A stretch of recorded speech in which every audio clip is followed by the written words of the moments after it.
Hello and welcome to Chill with Caddell. My name is Emma Caddell and I will be your host.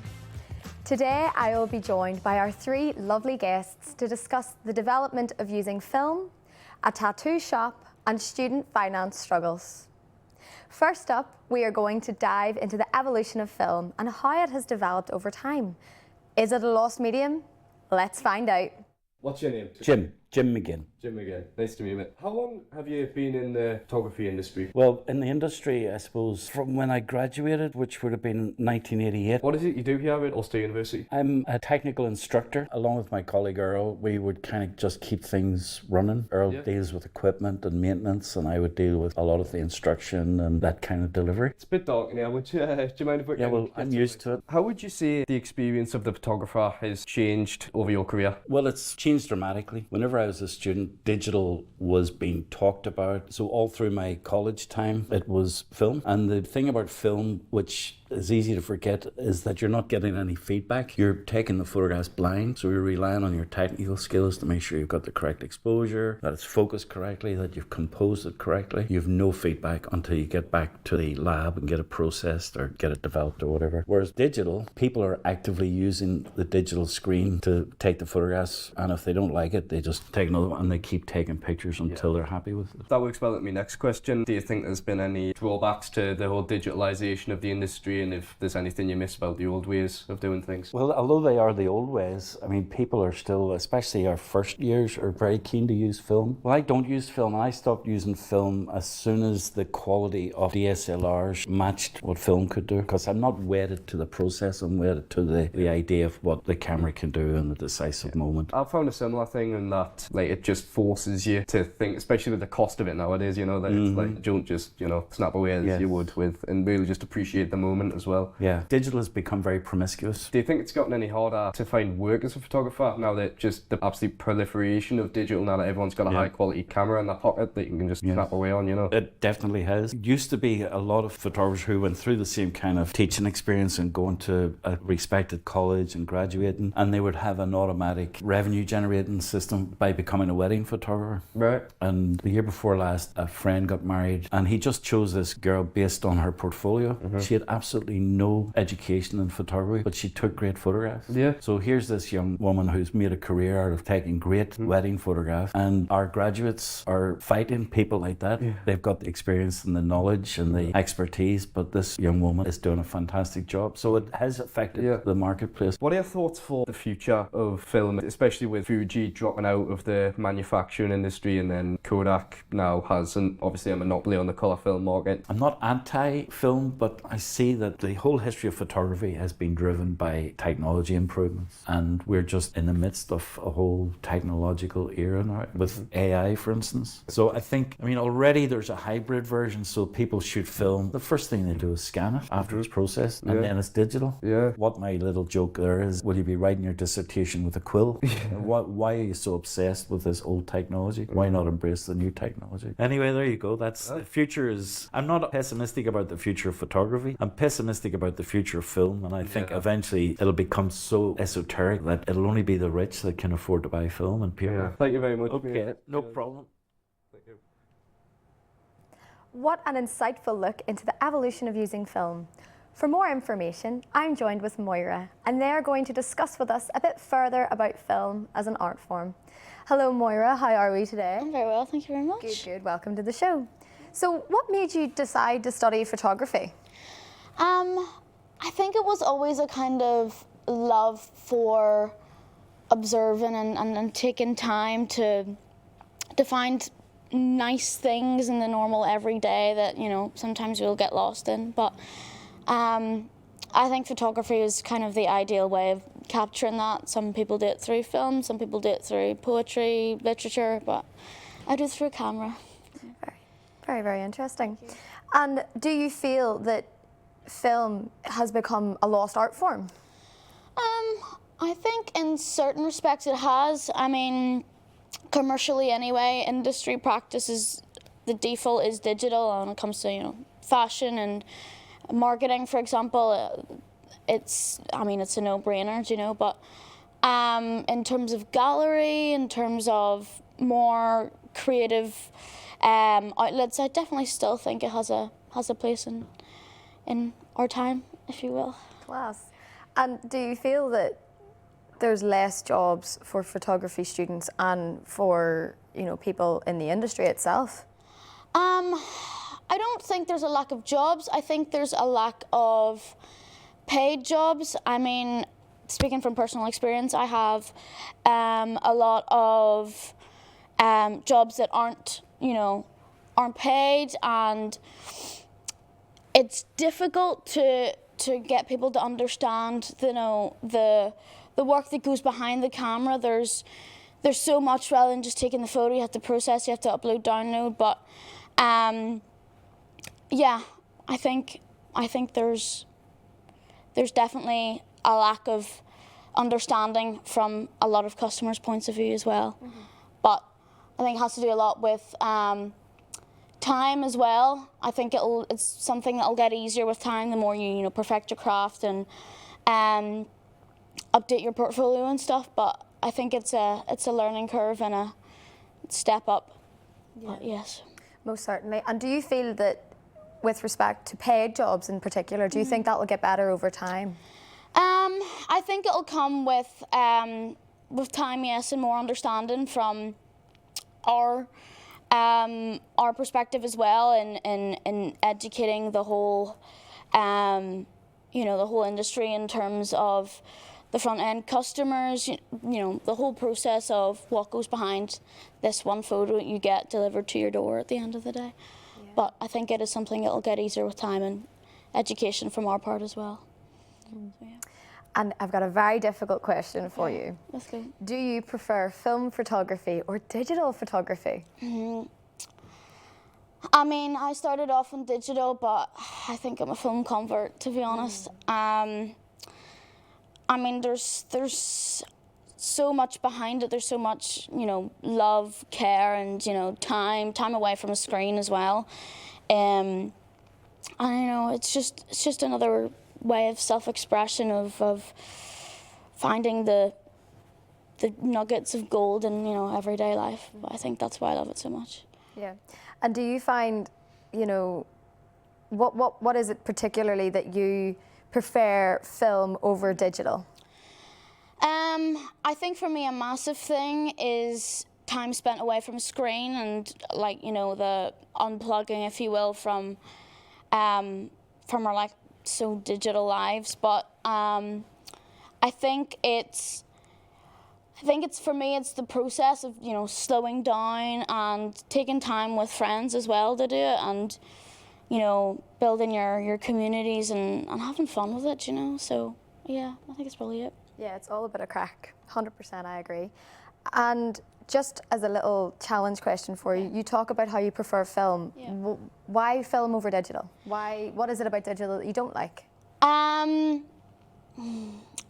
think it's the instantaneous nature of digital that I have an issue with. Well, not necessarily an issue, but I find a sticking point. Yeah. But yeah. Well, I've really enjoyed talking with you today. Thank you so much for chatting with me. Thank you. We will now be transported into the colourful world of tattoos as we go to a sailor's grave to learn more about one of Belfast's most established tattoo shops. Just a warning, there are needles used in this next clip, so viewer discretion is advised.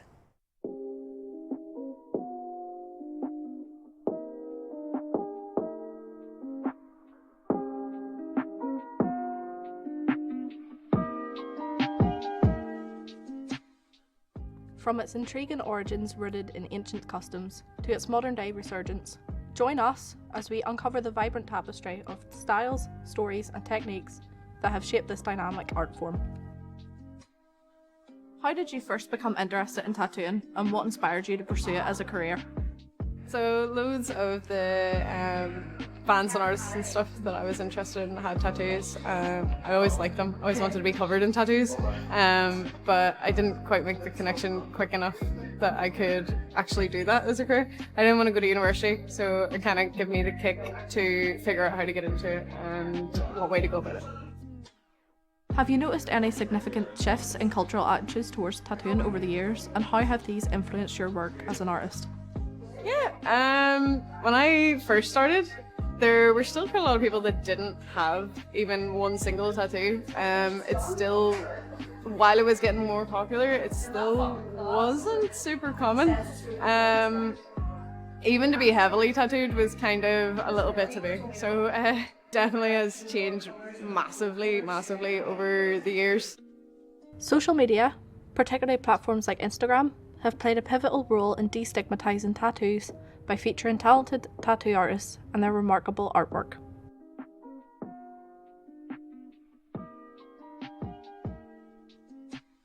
Have you experienced challenges or obstacles in your career, particularly in reference to social perception or legal regulations surrounding tattooing?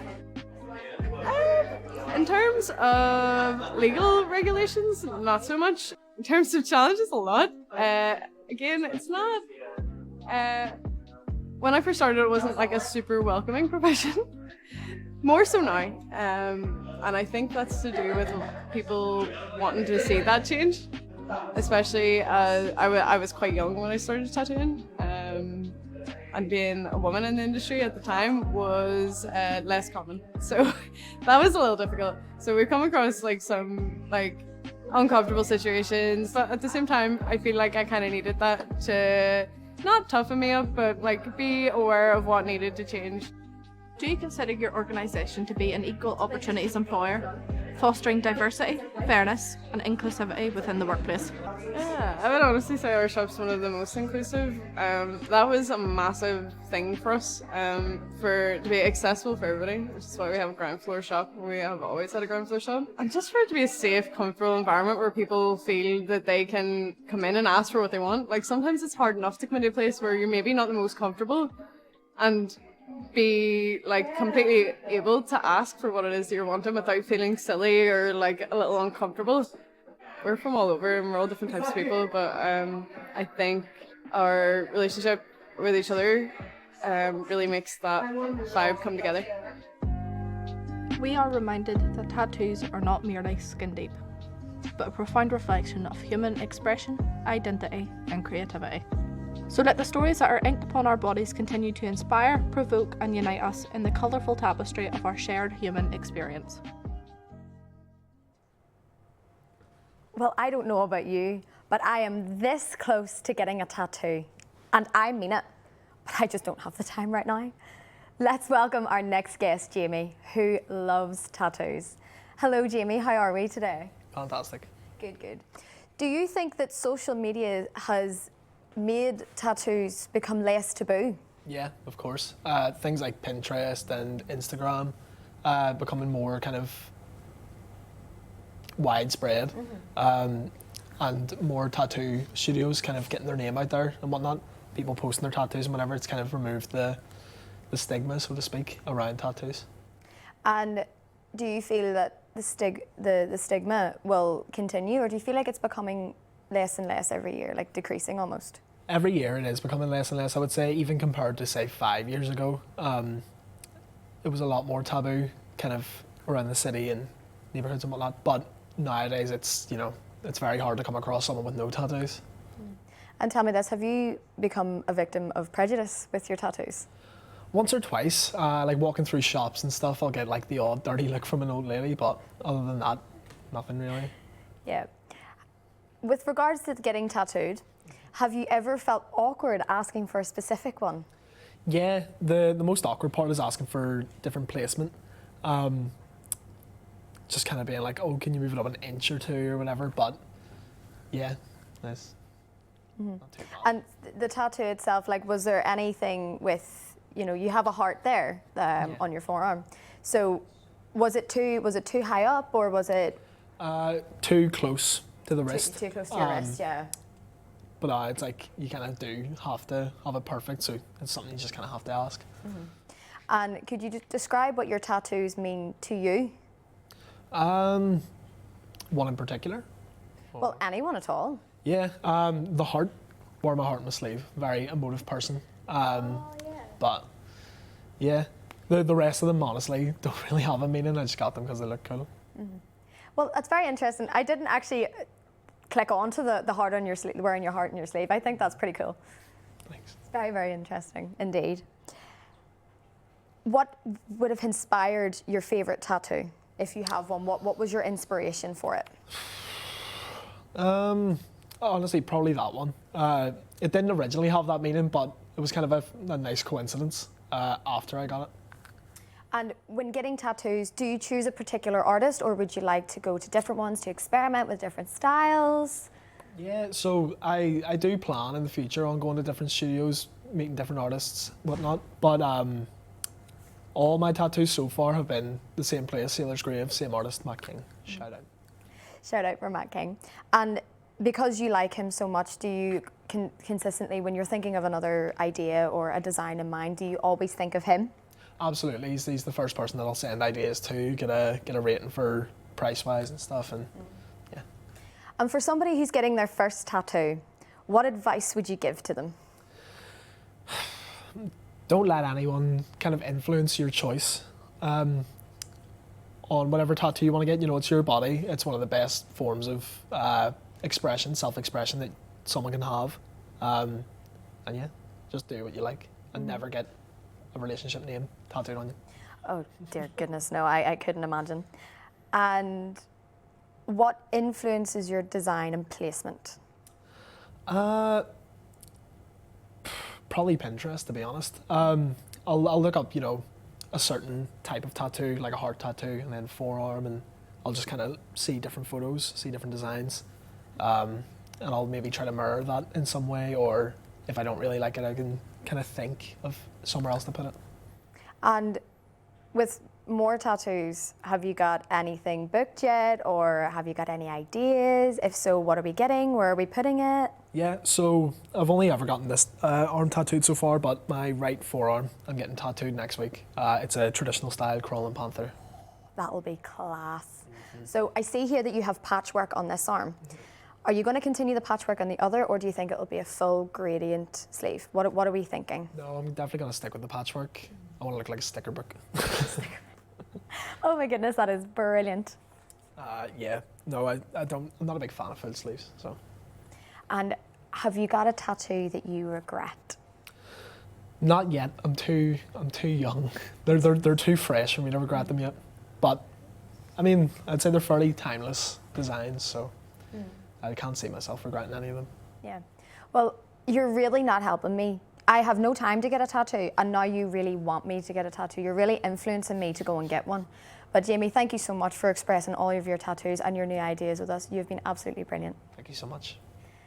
Last week, I ventured out to Queen's University to speak with Jamie Finnegan, the founder of Student Comps, a social media organisation that allows people to win a range of unbelievable prizes.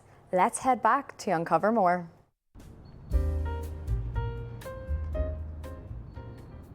From being forced into remote learning, unable to sit exams due to COVID and the consistent strikes, it is safe to say that the 2020s have not been fair to students, and it doesn't look like things are going to get any better.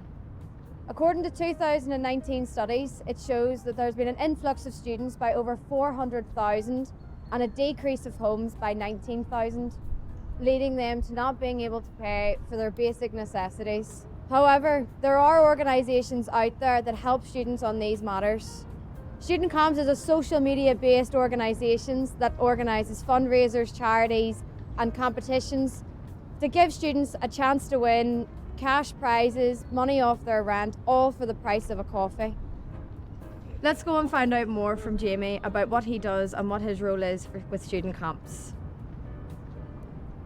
So Jamie, tell us a bit about yourself and your role in Student Comps.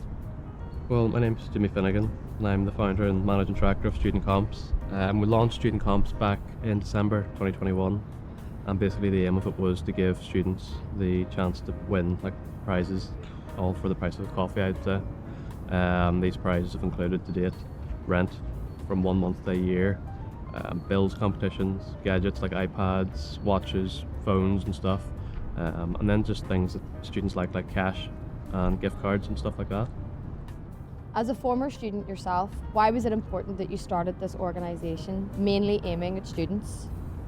Being a student for 4 years here at Queen's, I had, as every student sees, you see the students, your friends, and struggles of just living a relatively comfortable life as a student. And I know living life as a student isn't supposed to be comfortable in the slightest, but when I'd thought of the idea, I was like, why not give chance to students to maybe make that life a wee bit easier?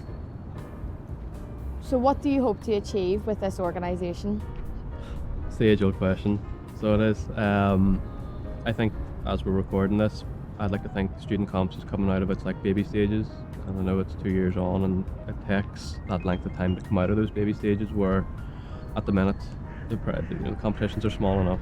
For the most part, it's like 150 cash or a month's rent, and to most that makes a lot of difference to people. But we're looking to take it to a whole new level, and I think when we done our biggest competition last year, which was a year's rent or £1,500, it was so big it got people talking, and it made the students of Belfast realise, they're serious about this competition site and this business, and it just begs the question where we want to bring it next. Where can people find more information about Student Comps? The Instagram, we're very, very active on Instagram. We're ramming stories down people's throats, and we've been told we have a good social media presence. We wish you all the best with your endeavours and with what you do in the near future. That's brilliant, really appreciate it. With the constant rise of inflation and the cost of living crisis, it's no wonder that students are struggling to pay for basic necessities. With special thanks to Jamie and Student Comps, students now have that extra bit of helping hand when it comes to paying bills and buying those basic necessities.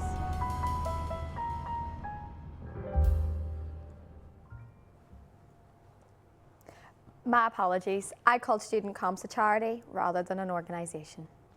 If you struggle with gambling, please visit the website below for support. The cost of living crisis has affected everyone across the UK and Ireland, especially students as they try and navigate life on a budget. I'm joined by Sarah, who is a resident of the accommodation here at Ulster. Hello Sarah, welcome to the show. Thank you so much. So what made you decide to live in accommodation? Yeah, so living in a student accommodation was sort of a last minute decision. I never actually could make up my mind of whether I was going to go to university or not, but when I did, straight away student accommodation was the answer. I knew it was going to be a big transition moving out of home and not having all my family around me, but I thought, with the security and all your bills in one, student accommodation would have been the best option. And to talk about the transition of moving from home, how was that for you, moving from home to somewhere completely new? Yeah, it was very strange, Emma. When you've lived with people your whole life and then suddenly you're thrown into this new world where you're living with strangers and having to fend for yourself, it can be quite daunting. But it's a challenge that we all need to take part in to start our adult life. You have to sort of get out there and talk to people. Do stuff for yourself, shopping, bills, budgeting, all that sort of thing. It's great life experience that you need to do at some point. Most definitely. Like, you become an adult then. Yeah. And what would you say would be a common misconception about living in accommodation? I definitely heard some horror stories, the parties all night and dirty kitchens, but it's not as bad as you'd think. There are obviously the odd party or two, and you maybe get a bit annoyed at your flatmate for leaving toast crumbs on the counter, but you just work through that, and you all work together in your wee flat to do different cleaning schedules and stuff. It's not that bad, it's just like you're living with people that are the same as you, people that have moved away from home, or all just learning to fend for ourselves, and it's great to just have that company as well in your flat. And is there anything that you struggle with or worry about when living in accommodation? Oh, yeah, definitely money. Money would be the big home hitter. I work 3 jobs, and even still I find it hard to pay my rent at the end of each month.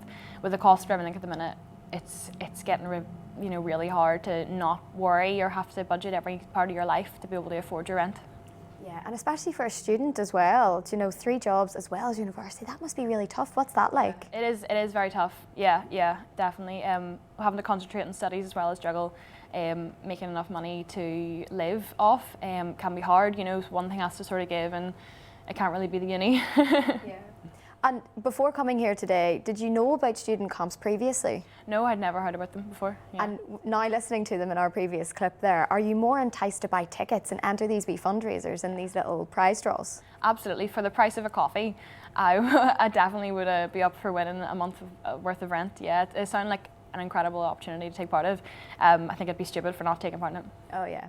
And do you think these are important for students? You know, these, like for the likes of organisations like Student Comps, would these be important to help them? Definitely, we need to feel like someone's trying to help us in the big bad world. You know, it's great. Being able, like, you know, if you put that little bit of money towards it, gives you a bit of hope. You're thinking, oh, I might be able to win $1,000 or win this bit of rent. If it just puts a bit of pressure off, I think gives you a bit of something to look forward to. Most definitely. And tell me this, do you think the government should be doing more to help students with their rent? Absolutely, I do, yeah. It's scary, the price everything has got to at the moment. I went into Centra and I saw a pack of kitchen rolls, 2-pack, for £6.25. Yeah, the price for everything obviously is shot up at the minute. And when we're trying to budget everything, it's hard to be looking for the essentials while also keeping money for stuff that you like want to do, activities in your free time. Mm-hmm. How are you supposed to live your life as a student when, you know, basic necessities are costing you like £6.25p? You know, I'm sure that's very difficult. Yeah, definitely. I know, you know, you sort of have to grow up a bit in that sense, and if you didn't sort of plan what you're going to be spending your money on, you could end up, you know, missing out on things that you know you would have been able to do before, not being able to go out and see friends, not being able to eat. You have to sort of, it shouldn't be a thing that you have to choose between. It should be something that you don't have to think about as a student when you're working so hard in your degree. Yeah, and it's very interesting that you say, Sarah, and what you're telling me and referring to me about what living in, you know, accommodation is like, and especially how the government should be helping and how you budget with 3 jobs. But thank you so much for opening yourself up and talking to me about, you know, what student accommodation is like. Thank you very much. Thank you to all of our guests for joining us today. From the evolution of using film to tattoos as an art form and the organisation Student Comps, we truly have been on a journey. Thank you for watching. Goodbye.